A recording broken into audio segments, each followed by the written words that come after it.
Thank you so much for joining today. We should be in What's New with Nearpod. My name is Asia, and I'm so excited to be here today. If you have not joined the lesson, please go ahead and go to join.nearpod.com, or you can log into your Nearpod account and put in the code that's on the screen. If you are not familiar with how to log in, here is the link to the Nearpod in the chat. We have about 14 people in the lesson already. So I just want to make sure that everyone gets all the resources that I'm going to share with you today. So please join. I promise you, you won't regret it. There's some games, there's some fun, there's some prizes. It should be great. So we're going to go ahead and get started. I think we have until 11:25. We've got quite a bit to get through. All right. So if you're in the Nearpod lesson, then you should see a small note-taking icon in the on the right-hand side. And I want you to click that, and you're going to click the Notes tab, and you can save notes through your Google Drive or OneDrive, or send it directly to your email.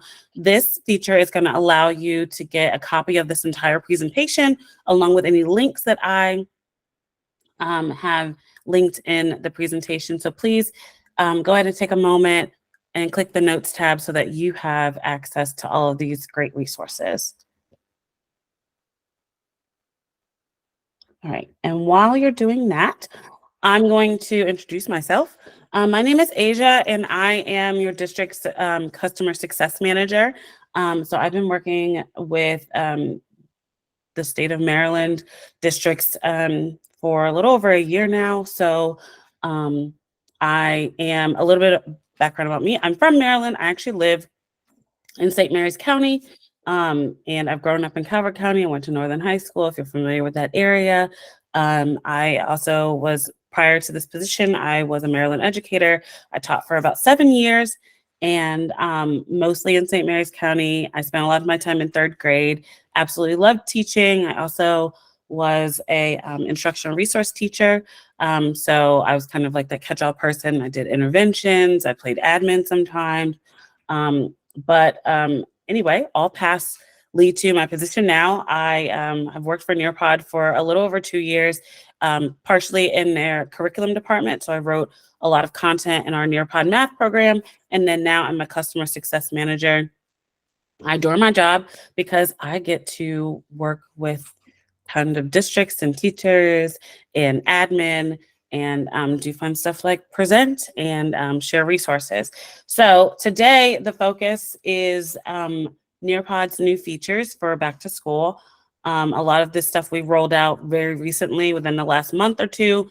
So you get to play around with a lot of resources. You can practice using those new Nearpod features. And of course, I can answer any questions or concerns you have about Nearpod and how it can fit into your classroom. All right, so we're going to start off with a collaborate board. If you're not familiar with Nearpod, I'm going to kind of walk you through a lot of things, but I'm also going to have you participate as a student. So right now we are in a collaborate board. I want everyone to introduce themselves, and then I actually decided to do a columned collaborate board. So there's 4 columns here. The first column, you are going to tell me your first name and your position in Anne Arundel County. And then you are also going to go to the second column and tell me how you're using Nearpod in your classroom. If you're not, it's totally fine. And then is there anything specific you want to explore today during our session? Because now is a great time to get demos, ask questions. And then the last one is just general questions and comments.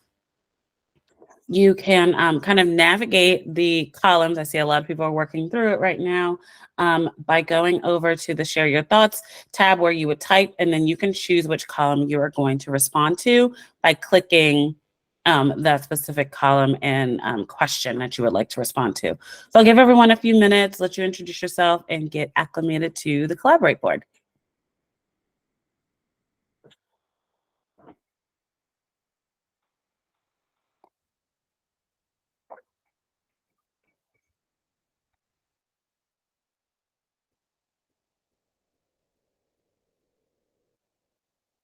Wonderful to meet everybody. Um, I do want to share that we are all, we're all adults, so I didn't change any of these features, but you do have the ability to turn off student names here. So if I wanted to, say I'm in a classroom and I know that students are going to be a little shy, I can turn it off so that student names are no longer visible on here. I can go to student options. I can also turn off edit responses. I can also approve post. I can also approve student comments. Those are all features that you're able to use and do on a Collaborate board. Yes, you can definitely sort your thoughts on a Collaborate board. That's one of our, it's not necessarily a recent update, but it is one of the coolest updates that I've seen that we've had in recent history. Awesome. Awesome new features, of course. I love that you use it with math equations. That's awesome. Math and science lessons. I love that you love the interactions. Yes, media lessons. Again, so in the chat, I see somebody having trouble switching columns. If you go over to the share your thoughts tab where you would type your answers and then go past where you would insert pictures and video, voice message, you can choose which column you respond to, and it will highlight the one that you are clicked on.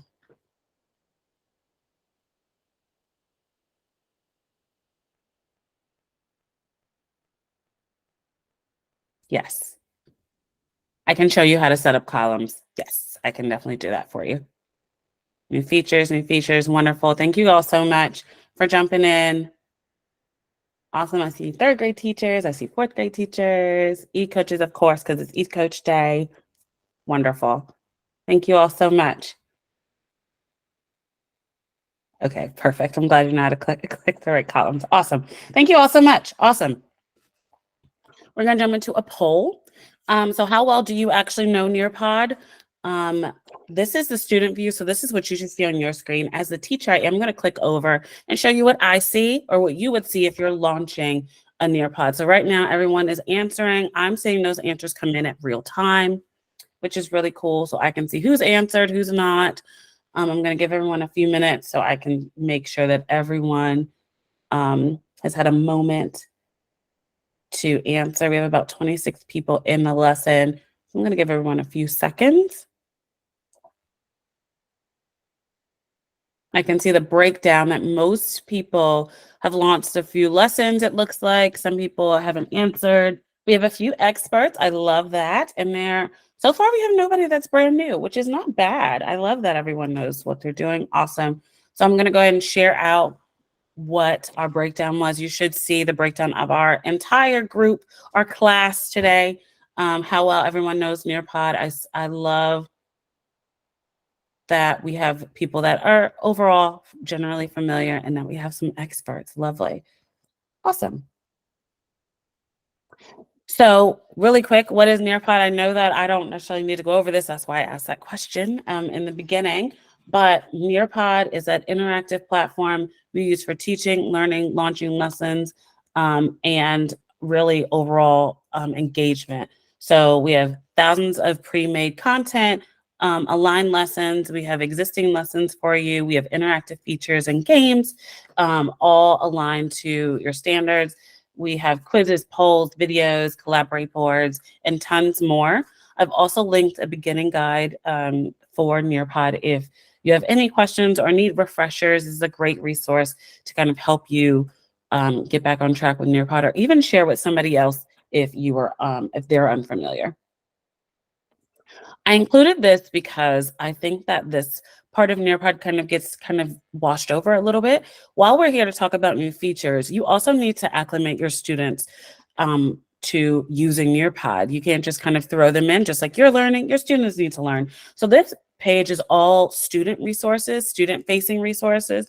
So as you get new students, as you get new classes, as you interact with more students with Nearpod, these are just how-tos on them accessing and using Nearpod, how to access lessons, how to access their reports. If they have student accounts, then they can kind of access their own reports and things like that. So just a how-to overall on videos for students and staff. All right. So we're going to jump into a video that kind of gives an overview of everything that we're going to touch on today. I wanted to show it because our video department is phenomenal. And I think it's a really great way to kind of get you acclimated to what all we're going to talk about. I'm going to play the video on my device and hope that y'all can hear it. So this is our What's New with Nearpod promo video so that you have a quick overview of everything that is new. Can you hear it?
And I decided to throw a multiple choice question in there. These are all the features that we're going to talk about today. The new lesson builder, the teacher to student feedback, and then our lesson library search. If you're not familiar with our interactive video, this is a feature I'm actually going to go over in my later session about ultimate engagement, but you can add in your own multiple choice and open-ended questions into any video in Nearpod. That includes videos from YouTube that you can pull in, anything that we have in our library. A lot of our videos already come with those interactive features and multiple choice questions or open-ended questions, but you can always add your own. So I'm saying most people are excited about Lesson Builder. Quite a few people are really interested in teacher to student feedback. And then we have our new library search, which is awesome. So we're actually going to be tackling our new Lesson Builder first. So our Lesson Builder has been problematic in the past, but now it is definitely upgraded and changed a whole lot. It's a lot more intuitive, a lot more effective and efficient. And honestly, it looks a lot like Google Slides. So it's usually a format that people are used to seeing. It's a lot quicker, a lot more intuitive. It's very easy to build, edit, and reorder slides and activities. It was not always like that. So very exciting to see that we've changed our lesson builder because we listened to teachers. We heard that it was rough, that it was hard to use, and we want more people in the platform using our tools. So we changed that for you. I'm going to switch over to my Nearpod and show you exactly what it looks like. All right, when I share.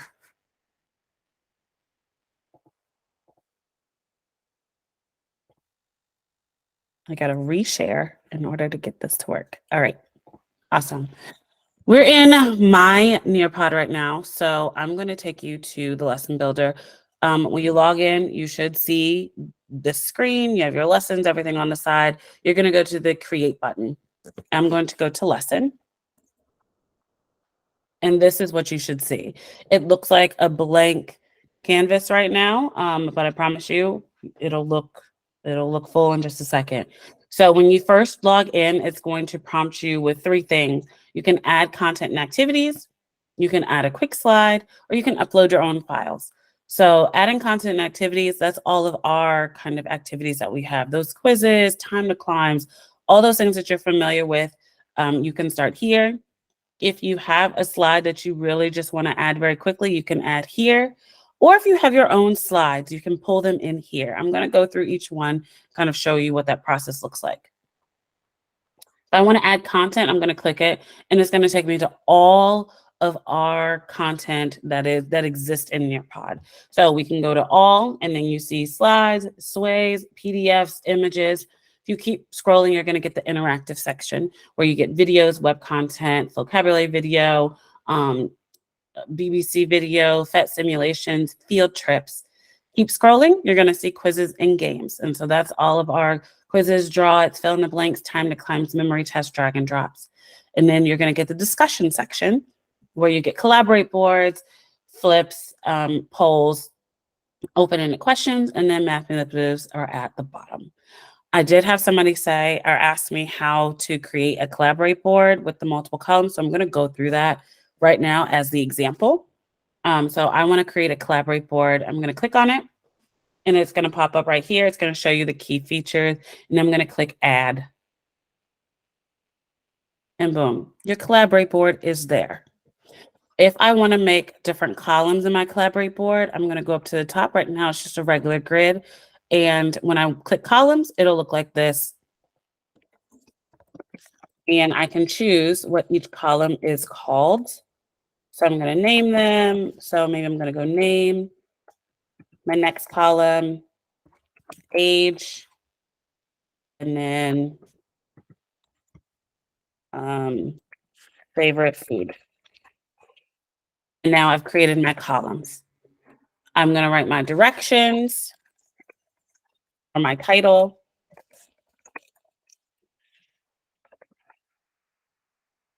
My directions down here.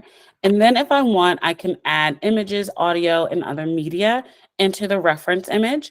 This is really powerful because you can record your voice if you would like to. If you have students that are, not necessarily reading, or you have English language learners or those little babies in pre-K or kindergarten who aren't really reading full sentences and things yet, you can add your voice, you can add video directions, you can add images with examples, and then you can also choose those student options. This is where you can turn off seeing names, edit responses, approving posts, and all of that. Media types, if you don't want students to be able to auto record themselves, you can turn that off. If you don't want them to be able to upload videos, you can also turn that off. Perfect. And so that is my collaborate board. Next, I want to add a quick slide. If I want to add a quick slide, I can go up to this button up here that says quick slide, click it, and I've got my quick slide. It's just a blank slide. Of course, you can add in whatever you need here. You can add in backgrounds, images. If you have a background that you want to upload to this slide, you can. There you go. There's my quick slide. And then if I want to upload files, I can click this upload files button. This is how I pull in things from Google Drive or my personal slides. I'm going to click Google Drive. It's going to ask me to go into my Google Drive. There it is. I want to upload my What's New with Nearpod presentation. I'm going to select it. And it's going to ask, do I want to create a PDF version or do I want individual slides? I'm going to click that I want individual slides. It's going to say file processing. It's going to take a little break. You can go do other things. You can edit other slides while this is happening, but it does take a moment to think and pull over whatever you need from your Google Drive. Yes, Nearpod does have Immersive Reader built in. You do have to turn it on, but I will show you that if you would like me to. So as I'm waiting for that. Asia, we had one other question about how this new lesson creator affects the Google Slides add-on. I don't know if you can speak to that. Sure. Honestly, the idea is that it's going to eliminate the need for the Google Slide add-on because you can easily pull in from Google Slides over.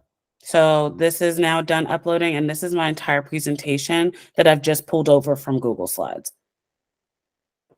So the idea is that we are going to use it less. There's going to be less back and forth. We know that process from my dog wanted to be in on the meeting. I'm so sorry. Hold on.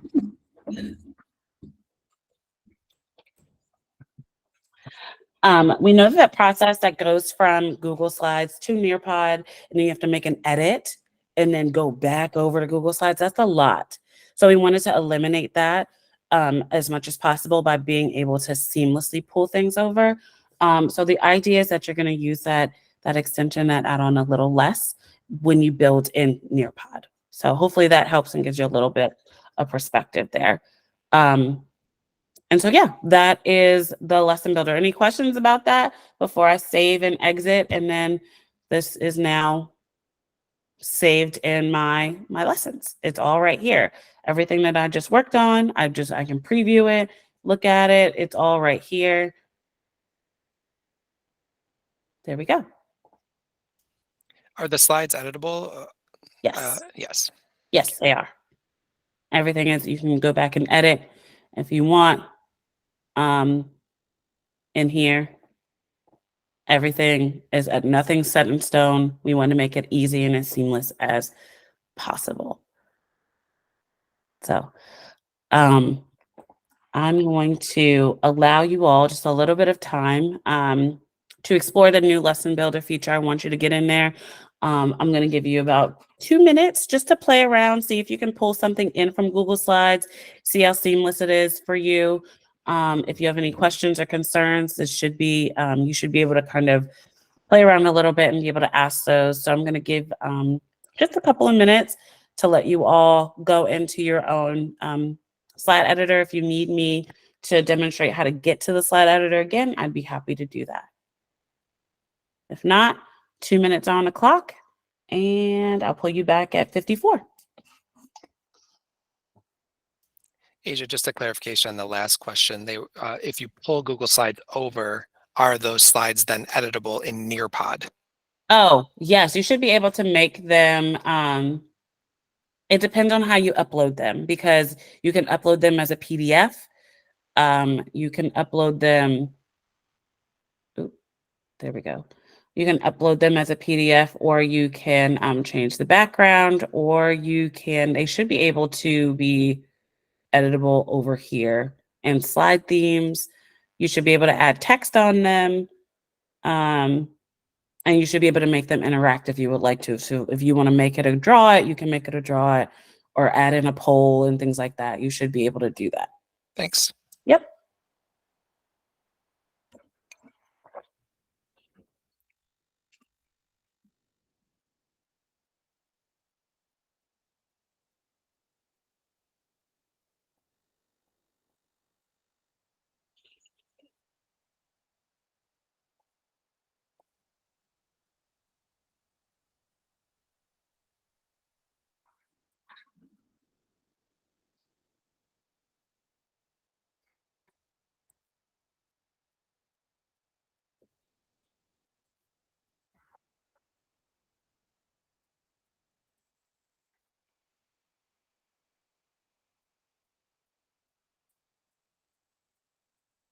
I'm not sure what that means. Can you search by teacher outside of home? Like, I know there's a teacher in our district that makes a lot of cool activities, Sure. but you know, if they share them with me, I can see it. But like, if they don't share it with me, is there a way for me to just like peek and look and see, oh, did they create something else? Do you mean if you're like in the slide editor and you're trying to pull in an activity or something? Yeah, or even just like, you know, how like somebody created a time to climb, I can use it. Is there Sure. a way to be able to look there by is a way, teacher as opposed to by topic? They would have to share the activity with you. So in their Nearpod, they would have to go in and share that specific activity with you, which is really easy to do. There's 3 dots on every single activity that's in your library and that you have saved. And you just click the share button and put in an email, and it's off and shared with that person. So if Yeah, I understood that part of it. I was kind of seeing if because if the person doesn't work at my school, I have actually never met them personally. Oh, okay. I'm just kind of always stealing their stuff, and like, so it would be nice to like look at it without being, hey, did you make this, and can you share it? That sort of thing. Yeah. I'm not 100%. I'm not aware of a way to search like other people's stuff. There really isn't a way to do that. They would have to share it with you in order to do that. And how do you import a Google slide presentation? If you're in the lesson editor, when it says at the very top, there's at the top right-hand corner, it says add new, quick slide, and then upload files. You would choose upload files if you have that Google slide presentation, and then choose it from your Google Drive, and then it'll import itself that way.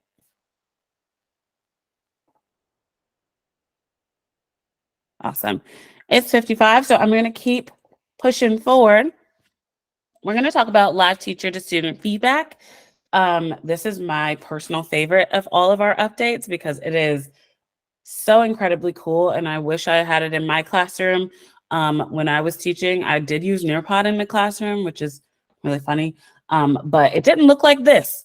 So our live teacher student feedback, so Nearpod is always known for like being able to visualize student work as they're working, which is really cool. But we've taken it up a notch by being able to give teachers the ability to go into student work as they're working and give them direct feedback.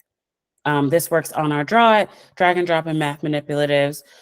So as a student is writing, as a student is working at a math problem, the teacher is able to go in and comment on whatever they're doing using the typing tool, the highlighter, or the drawing feature, the pencil, or we've, in the last couple of weeks, have added stickers. So you are able to put a sticker on student work as they're working. And I cannot stress enough how cool it is. So of course, we're going to play around and I'm going to show you. So I gave you a little cursive practice today. So like I said, each student gets their own tile. I'm able to see who's in progress. I'm able to see who's doing what. And I'm hoping that nobody minds that I'm going to go into their work. So if you really don't want me to, please, please, please let me know. Ashley, you're just the first person on here. I can see you working. I'm going to click in. Ashley Stanton, if you don't mind, keep working. And I'm going to go down to the button that says give feedback. I'm going to click it, and I'm going to give Ashley a sticker. And of course, I'm going to give her a Halloween sticker because why not? There you go, Ashley. There's your feedback. You're doing a great job, babe. If I want to, I could type. Great job. And let Ashley know that she's doing awesome on her cursive work. I'm going to keep scrolling through my students. Beth submitted, and it looks like, Beth, you weren't all the way done. I want to let you know that, you should go back, and we're going to work on this area right here. And let you know to try again.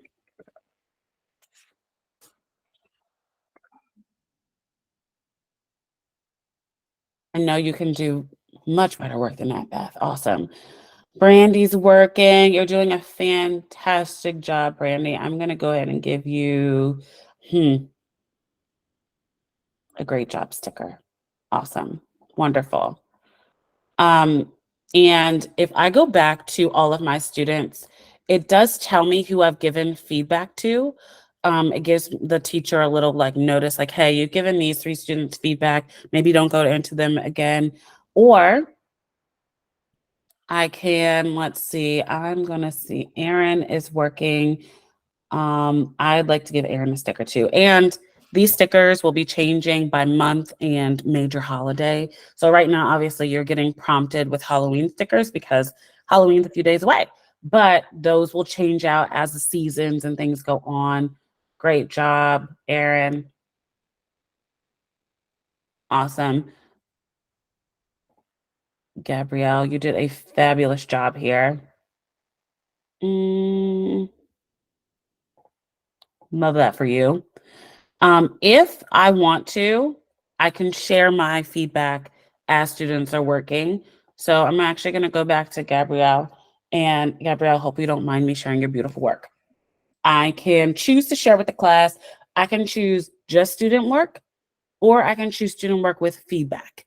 So the teacher, you as a teacher can choose like, hey, I'm not sure if I want everyone to see my student my feedback, or maybe you want students to look at it and say, hey, we've got a misconception on the board and I want us to talk through it before I show you my feedback and what I was thinking.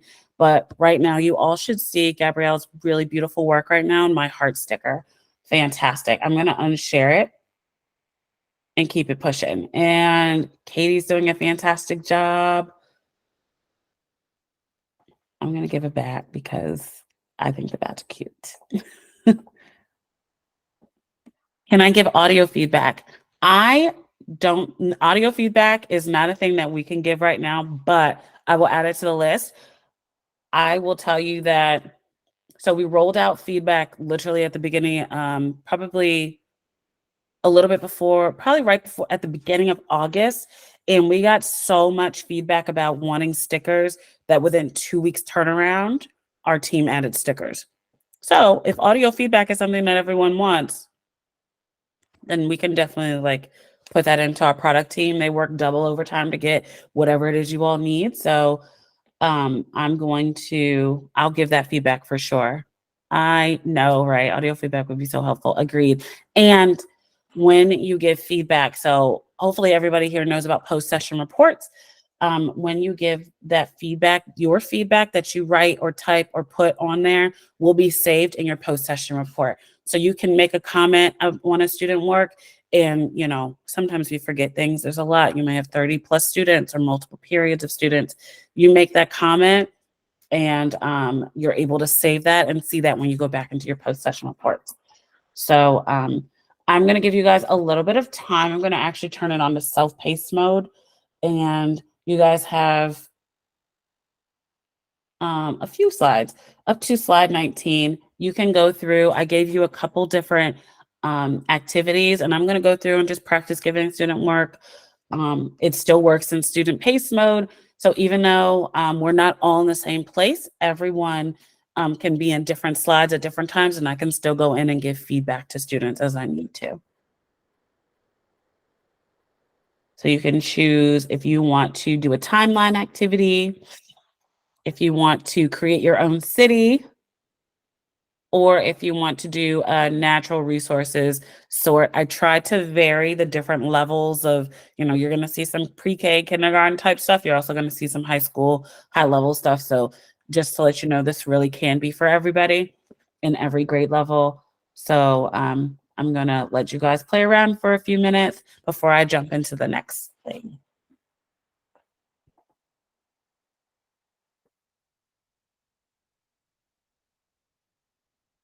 Yeah, that's one of the reasons why I love our post-session reports. I'm sorry. Is because it's a great way to create an e-portfolio.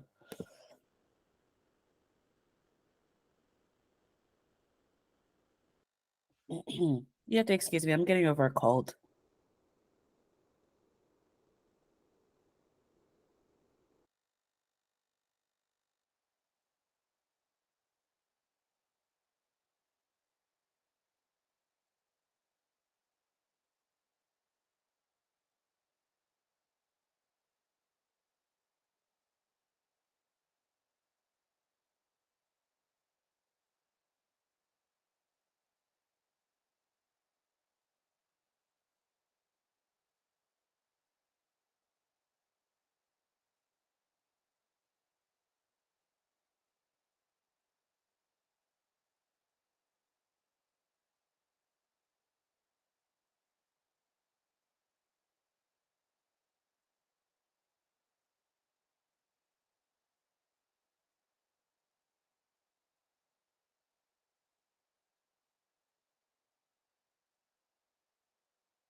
So as far as using the Google Slides, I will be very honest. I have always built in Google Slides and used the add-on. Hard habit to break, but I'm working on it. So this presentation, I worked in Google Slides, pushed it over to Nearpod.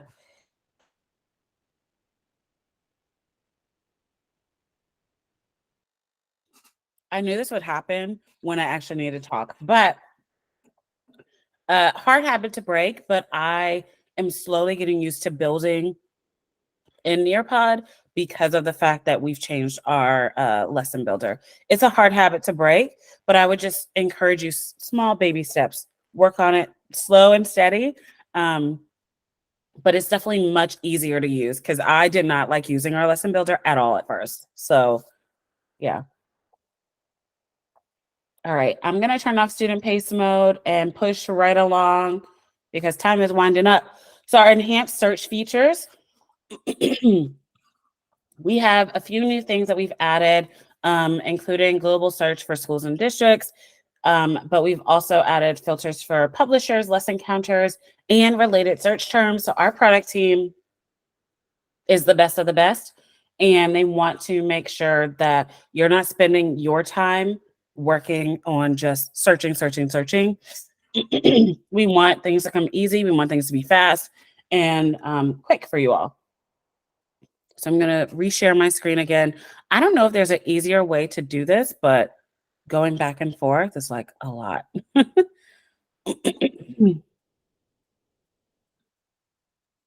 All right, I'm going to go into my Nearpod account and I'm going to kind of highlight some of the things that I've seen in our library. So our library, first of all, is set up so beautifully. Featured content all here. Grade, subject, content types, publishers, premium content. So I'm going to search the word ad. So you see all of those related search terms are coming up really quickly. Maybe it's ad 0+1. Our lesson counters are at the top. So tons of resources, narrowing it down by subject, narrowing it down by grade. Oh no, fourth grade probably doesn't do +1. So I'm going to choose first, kindergarten, and second. And so we've got lessons, activities, videos, all broken down into the numbers there. But then it also has my lessons. So maybe you already have something saved, but you can't find it. It's going to pop up here like, hey, you actually already have a lesson saved or an activity saved. I'm going to click into, and then you can go into sources. So maybe you're looking in school libraries, district libraries, or just the Nearpod library. Break it down even more. I like to point out the standards filter because it's phenomenal. You can choose your state. We're going to choose math and we're going to choose first grade. And then it's broken it down even more. So if you really need any number +0, that's exactly what I was looking for. I can add it to my library and it's already in there. Oh, I also wanted this one and I've added it to my library. Or I can preview it and teach it right on the spot. And it will launch a code ready to go. So I think our lesson library is top notch. I did not mean to unshare that, but it's okay. I would like for you all to use this time to explore the global search features. I really would challenge you to find at least 2 things that you can use in your classroom, or at least share with others using the global search feature. So I'll give you a few minutes and check back in with you. Feel free to ask questions in the chat.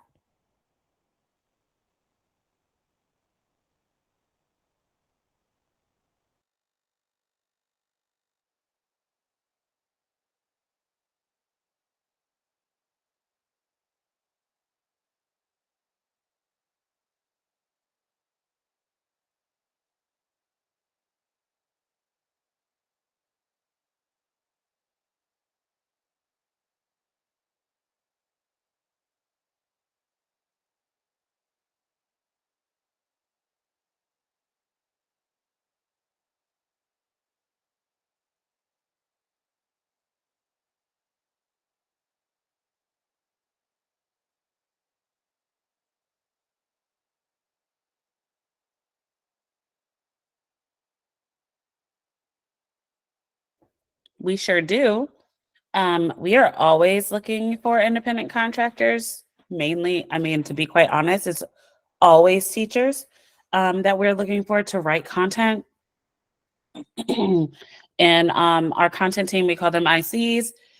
And basically, depending on the projects that are happening, I know Nearpod Math and our current social studies team, always looking for teachers to write lessons and add to our content. There's a whole like process that you go through to like write a sample lesson and stuff. But they're really amazing over there, and they're always looking for. Yes, they do. We're always looking for people.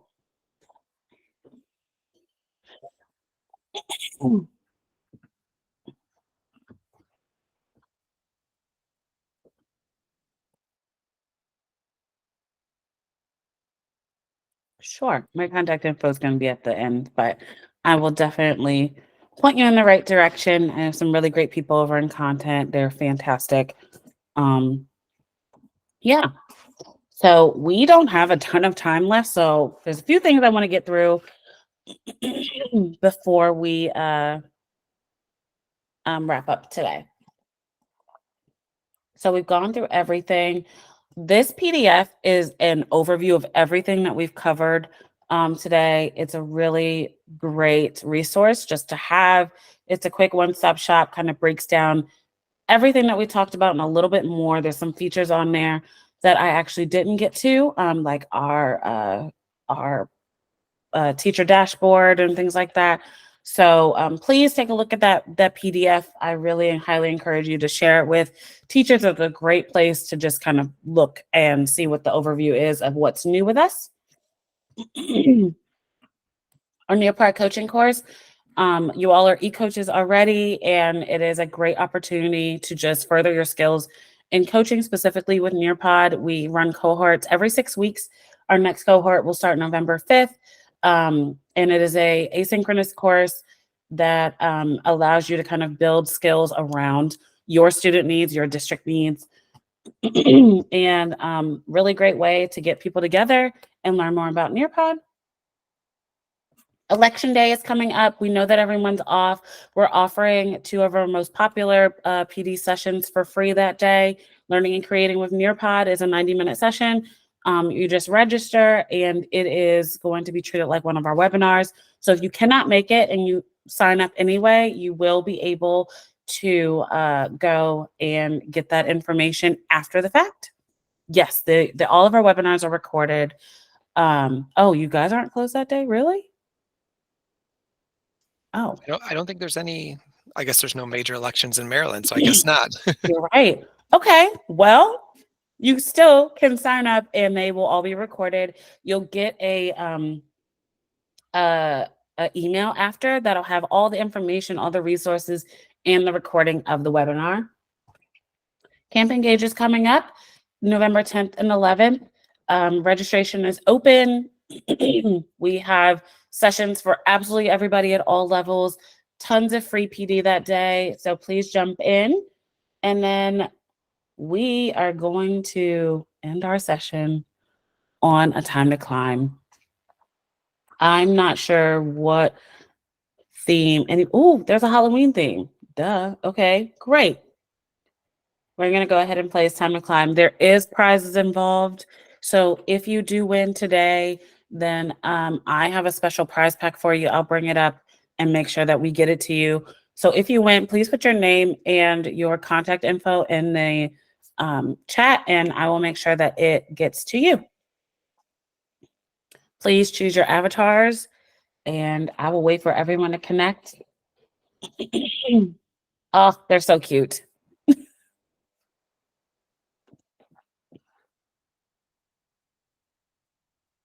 We have 28 people in the lesson, so I'm going to give everyone some time to jump in. I don't want to cut anybody short. And they're all questions based on things that we've gone over today and what's new with Nearpod. So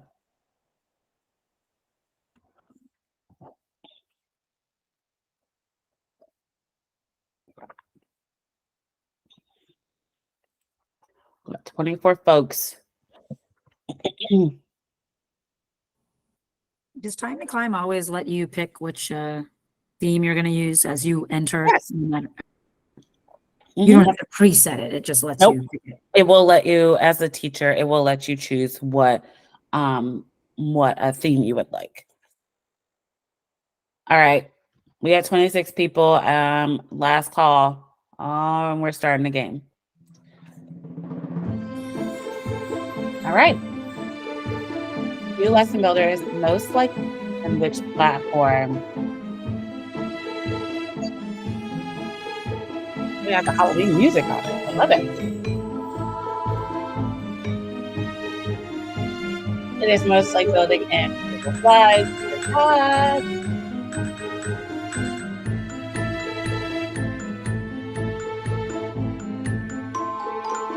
Live teacher to student feedback works with which Nearpod activities? Select all that apply.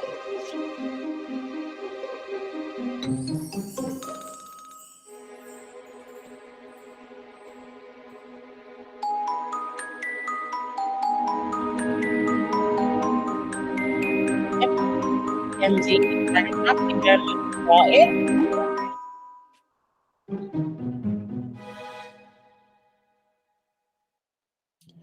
Will the stickers teachers use on student worksheets keeping a major holiday? False.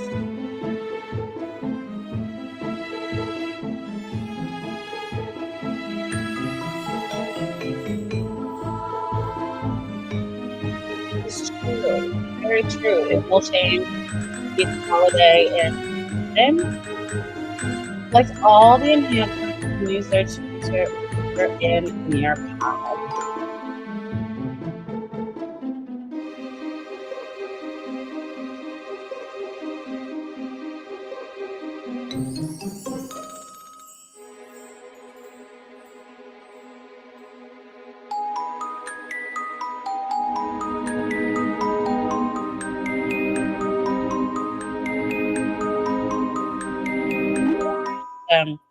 All right.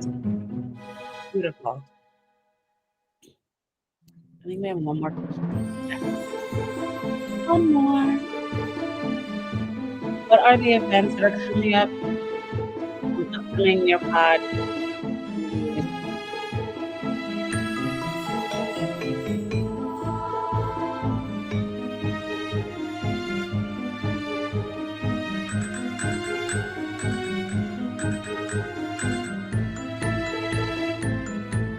Awesome. Yep, we have Camp Engaged coaching course and Election Day webinars. Thank you so much. My top 3, Allison, Sierra, and Beth. Please put your info in the chat for me.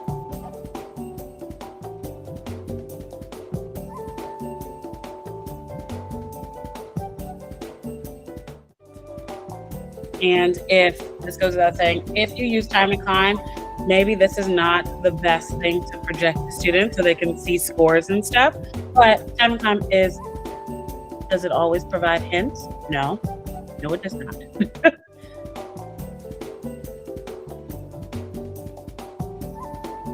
All right, I only see Allison gave me her info. Oh, Beth, thank you so much. Wonderful. Thank you so much, you guys. All right, I think I have one more slide for you. First of all, this is Nearpod update. So this is a live update feed of where you can find all of our updates as they happen. Then I also put the Nearpod Educator Journey resources, Camp Engage information, and then of course your Anne Arundel County Nearpod support page. That is my contact information. I'm Asia, asia.long@nearpod.com. So if you ever have any questions, concerns, anything at all concerning Nearpod, I am more than happy to help. I know that there's a couple of things that we said that I would talk about. I can show you how to turn on immersive reader. Was there something else? Has somebody asked me? I could have sworn there was. That's the only one I can remember. Okay.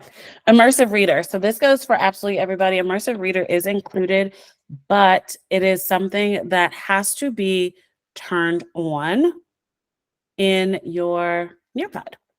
So let me reshare my screen one more time.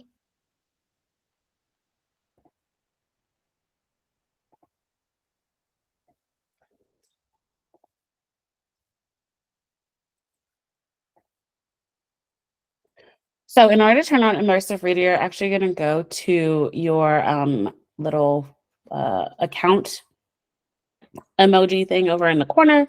You're going to go to lesson settings, click on that.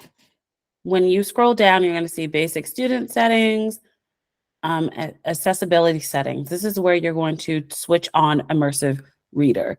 That is going to enable all your students who join a lesson to have access to immersive reader. So please toggle that on if you really want immersive reader available to your students. Yeah, so please, please, please turn that on. That's the best way. And then developing content creation info. I'm not sure what that means.